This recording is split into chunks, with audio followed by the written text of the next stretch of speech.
Public Affairs very much thanks Residco, our sole corporate underwriter, for helping to make the production of this show possible.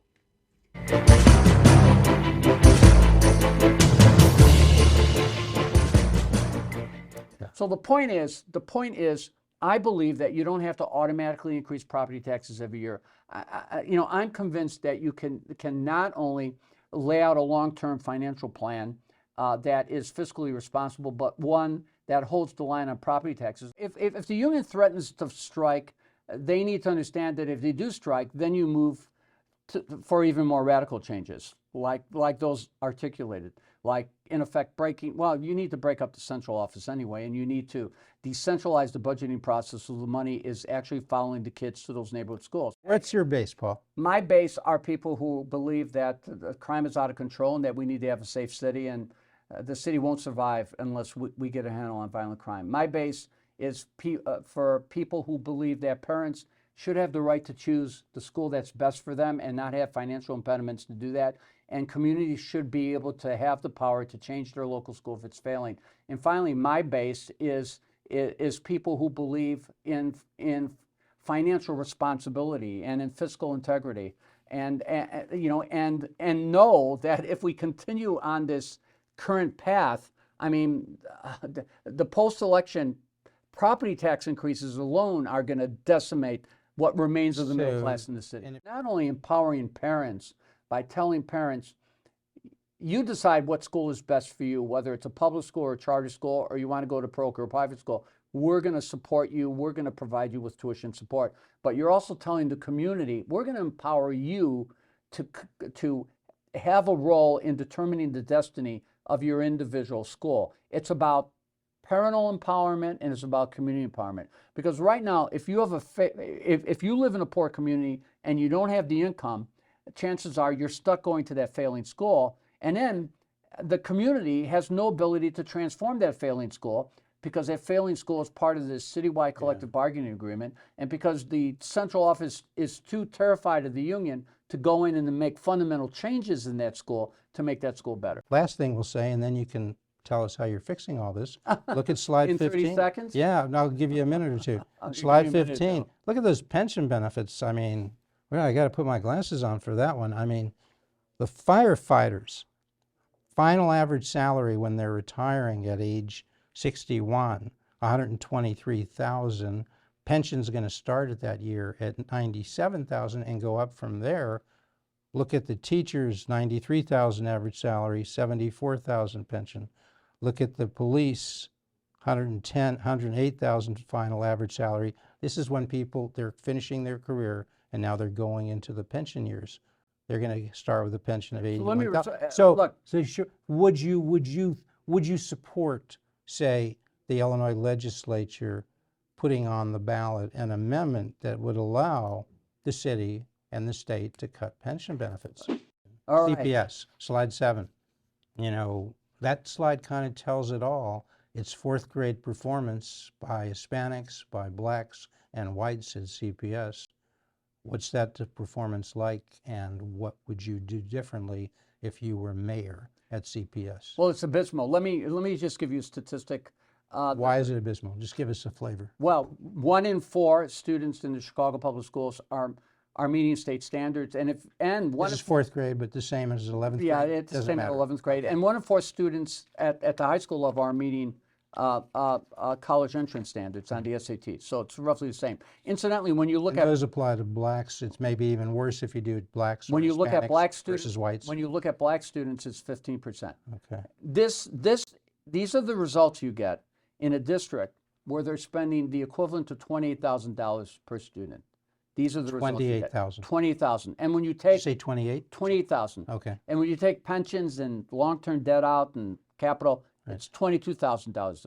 This is what you get. And let me point out that Chicago spends $2,000 more per pupil on the average than the state average.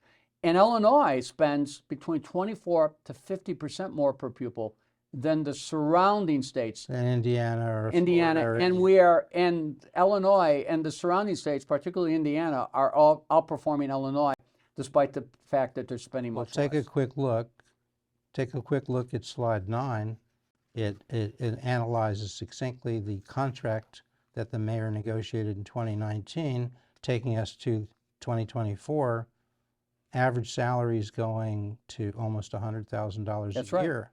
Average second-year salaries going from $53,000 to $72,000, 35% increase. So why are we doing that? Would you have negotiated that kind of contract? Well, if you remember when that contract was being negotiated, I actually did a series of editorials criticizing the contract and also basically telling the mayor when the union struck, that she should stand tall. This was an opportunity to really dig into, you told her to stand tall, be tough. Absolutely. What did she do? Absolutely. Yeah, well, what I would have done is I would have never negotiated this type of a contract in the first place.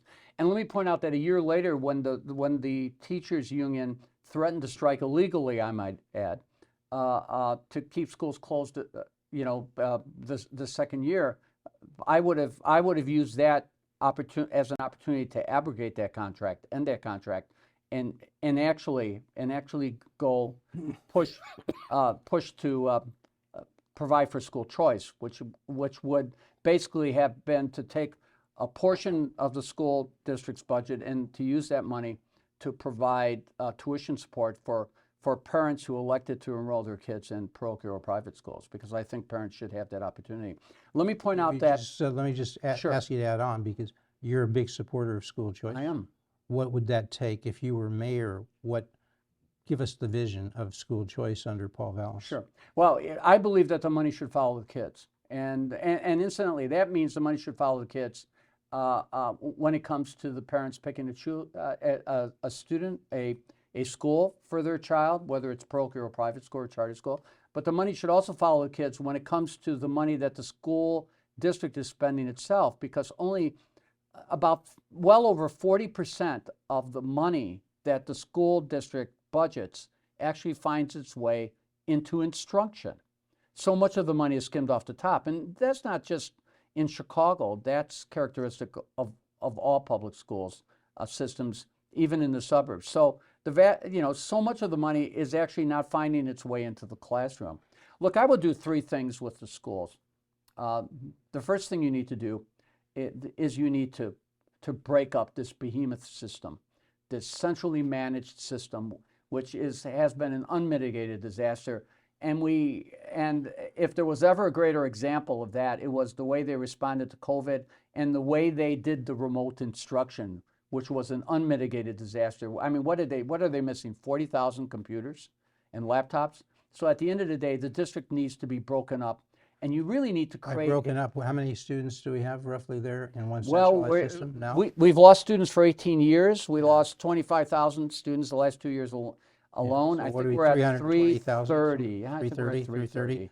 So you'd break up that 330 into much smaller units with... Well, what I would do is I would break up the district into much smaller districts, but more importantly, I would really create, like we did in New Orleans, create a district of schools where really individual schools have broad autonomy, and the central office or the central administration has responsibility for things like facilities and accountability, rather than just because in New Orleans, for example, net of school construction dollars, because the district provides for the facility needs of all the schools, about 97% of the money actually finds its way into the local school, which means the overwhelming vast majority of the money is finding its way into the classroom. And let me tell you what that money is being spent on.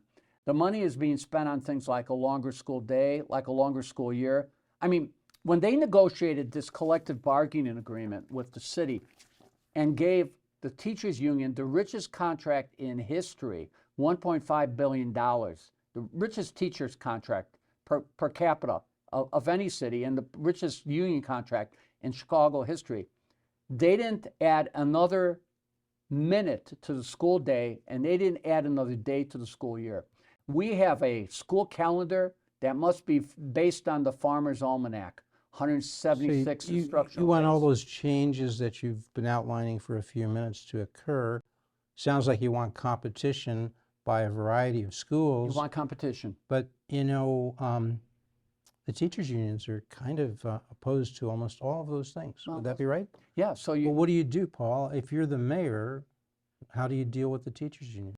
Well, first of all, if the mayor wanted to set up a school choice program, and as you know, the legislature passed a bill that creates a elected school board, but the next mayor is going to have a 2-year window before that elected school board begins to take effect. So what the mayor could easily do is the mayor could have the schools create their own tuition subsidy program. Really? They could do it. The mayor could, you as Paul Vallas, could give people school choice? You could do that, absolutely. Really? You could do it via school choice. You could do something as simple as take the annual TIF surplus, tax increment financing surplus that last year totaled $150, $160 million that's gone to the schools.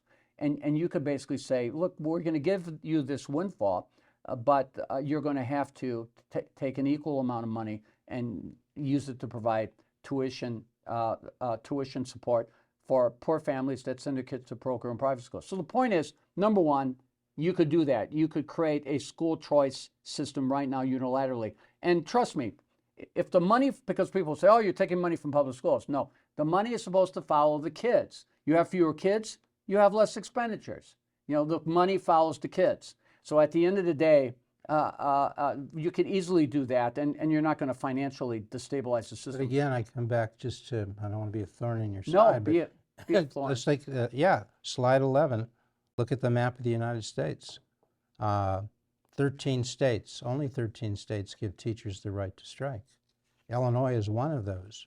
Are the teachers going to strike over some provision that some change you want to make? And how are you going to handle that if they do go on strike? Well, you know, look, first of all, you can create a school choice system without the teachers striking. There's nothing preventing you from opening charter schools. They have a side agreement, for example. There's a cap on charter schools. Well, isn't there now, it's right? a side agreement cap, but there's nothing that legally mandates that you cap charters.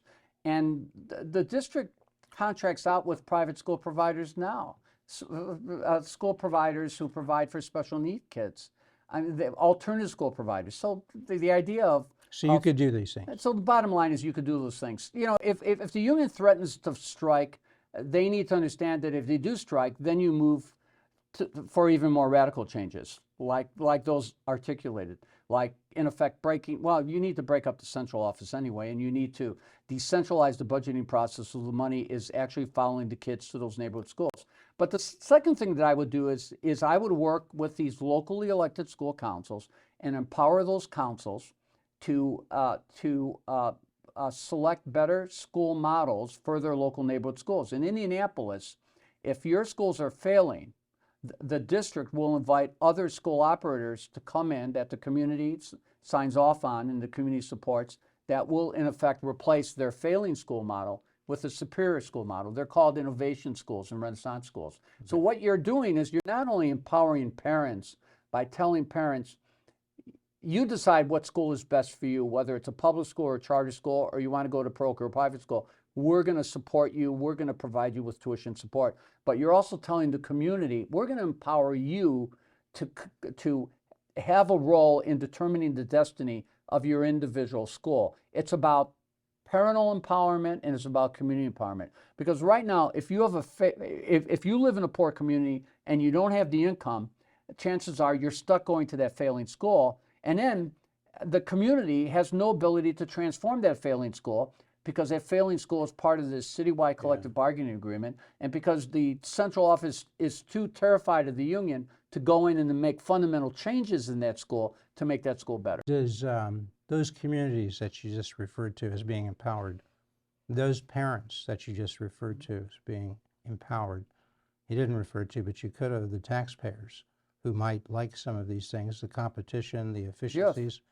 Yes. Paul, is that your base? Because I've heard critics say, Paul's a great guy, and we like a lot what we hear. I've heard them say that. My mother, right? Well, no, I've heard citizens say that, but they wonder, what is your base? Because they say in Chicago, you know, the people have a base of blacks, a base of Hispanics, a base of gays, on and on. It's not various ethnicities, various this and that. and they say, what, what's Paul's base? Greeks? I don't know how many Greeks we got, Not the Greeks. Greek sound? Well, look, what's your base, Paul? My base are people who believe that the crime is out of control and that we need to have a safe city, and the city won't survive unless we get a handle on violent crime. My base is for people who believe that parents should have the right to choose the school that's best for them and not have financial impediments to do that. And communities should be able to have the power to change their local school if it's failing. And finally, my base is people who believe in financial responsibility and in fiscal integrity, and know that if we continue on this current path, I mean, the post-election property tax increases alone are going to decimate what remains of the middle class in the city. And if you want property taxes not to increase, and maybe if you want them to actually decrease, you have to cut education. Is education 60% of your property tax? Well, I think what K through 12 education? Well, let me respond by saying what people miss when they talk about city finances is the fact that the city budget is not a $16 billion budget. The mayor controls $26 billion in annual spending. That counts CPS, is that's that right? CPS, that's city colleges. Which is another 8 billion, 9 billion? That's $10 billion when you 10 include, billion when now you include for the CPS. special property tax pension levy. Okay. So it's the schools, it's the city, it's the airports, it's the CHA, it's the CTA. But a lot of that, excuse me, a lot of that is K through 12 education. A lot of people's property tax. Am I wrong on that? Yeah, no. When it comes to property taxes alone, it's about 60%. Well, that's a big deal since people right, but the point want to know what you're going to do about property taxes. But the point that I'm trying to make is that when you have $26 billion that you spend annually every year, the ability to go in and to reprogram those revenues, to reprioritize, if you have a working knowledge of budgets and how to leverage spending and how to prioritize spending, there's no reason why you can't prepare more responsible budgets than are currently being prepared, and there's no reason why you have to have these automatic annual property tax increases that are actually built into the city's budget. What people don't realize is that the mayor and the schools in combination over the last 2 years increased property taxes $426 million, and they're automatic. Do you know in the city council, the annual property tax increases are inflation driven and they're automatic? Imagine what they're going to be like next year with inflation as high as 7 it or is. 8%. And right. it's the same thing with the schools. The Okay, city council has no control over the city's property tax levy, and the schools routinely go to their levy cap. Yeah. So the point is, I believe that you don't have to automatically increase property taxes every year. I'm convinced that you can not only lay out a long-term financial plan that is fiscally responsible, but one that holds the line on property taxes. I want to say something that I say that from experience because I've managed 17 multi-billion-dollar budgets. I operated the city and froze property taxes in all my years and left the city with huge cash reserves.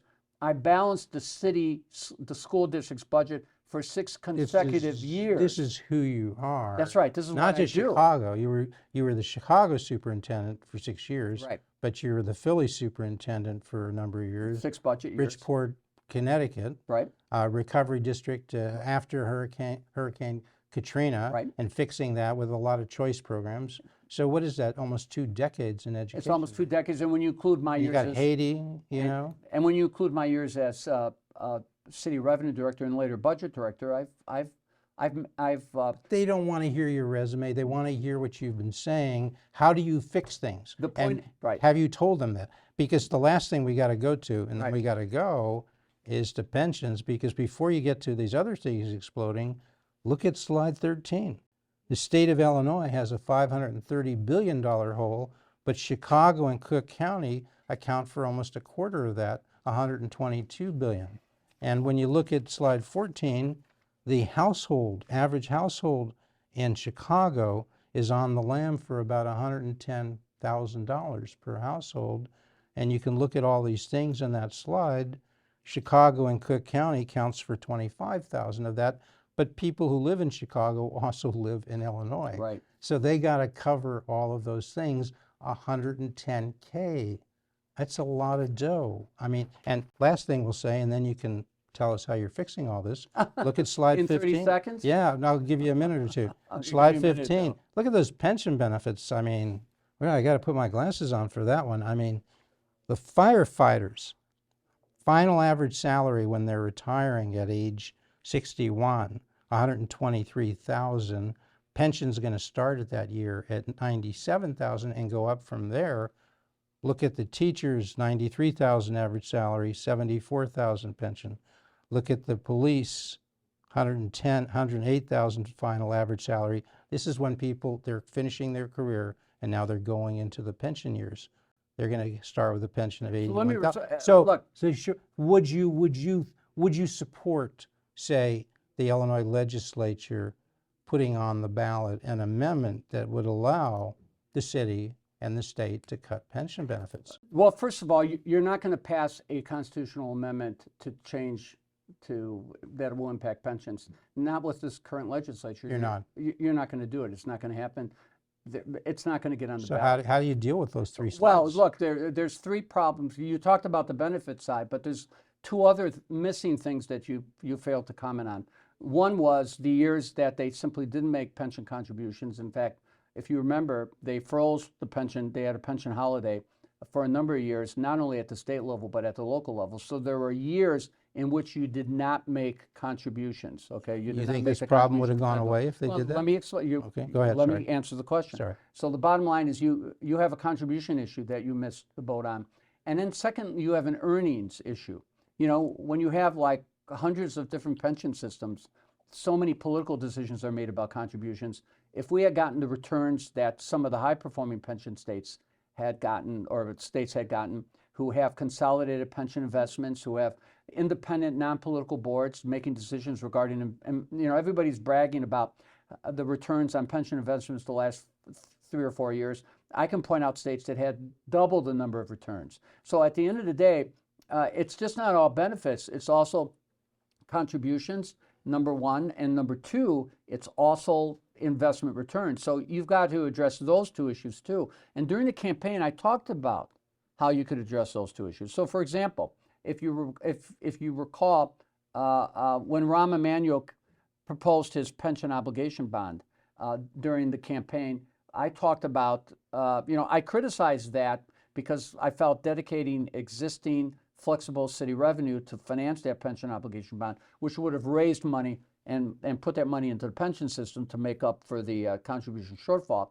I said, don't divert existing city revenue to finance that bond. Why don't you issue bonds to amortize the interest? And when the revenues that will be available from retiring tax increment financing districts, expiring tax increment financing districts are freed up, you could use that to finance the bond. And then you could put billions into the system to make up for the lost investment.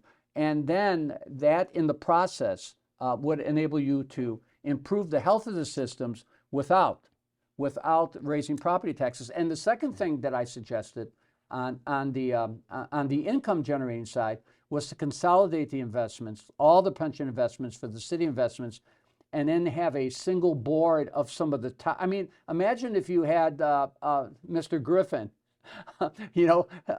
invest your money for you, the return that you would be able to receive. But, you've seen the scandals about the pension investments and about politically connected individuals, getting pension funds to invest and then squandering those investments. You remember the stories that you've seen over the years. But if you consolidated the investments under a single board, and so that you only had the best the top individuals making those investments, and you realize a better return, it would in effect significantly improve the health of the systems, and then allow you to perhaps reach some sort of grand compromise on the spending end of the equation. Okay, so we got to get out, but okay. I think you've laid out a path. Yeah.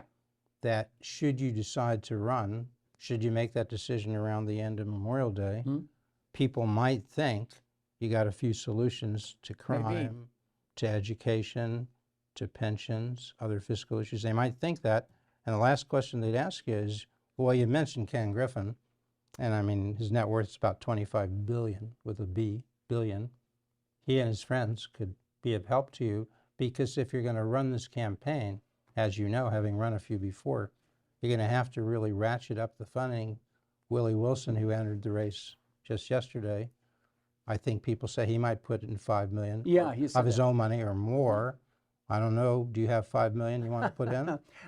So really the issue is, can you get people to fund this? How much do you need? How much? Because we've talked about, you've said you've outlined your base. Now all you need, Paul, and then I guess you can make the decision, is some confidence that the funders will be there so you can get out your message. Yeah, I'm confident that the funders are going to be there. Clearly, I'll be seeking funding from, people. Ken Griffin? People who are affluent, and I welcome funding from about anybody. But I've also really over the last 3 years through my postings on LinkedIn and Facebook and things like that, my commentary, I've connected with a lot of people who have been, for the last couple of years has been saying, are you going to run? We want to support you and things like that. So I'm going to, if I elect to run, I'm going to look forward to the opportunities to raise money, not only among individuals, who traditionally make contributions and have the ability to make those contributions, but I anticipate that I'll be able to get support on a very, very broad scale. So come back soon, folks. I will. And you come back next week and every week to Public Affairs.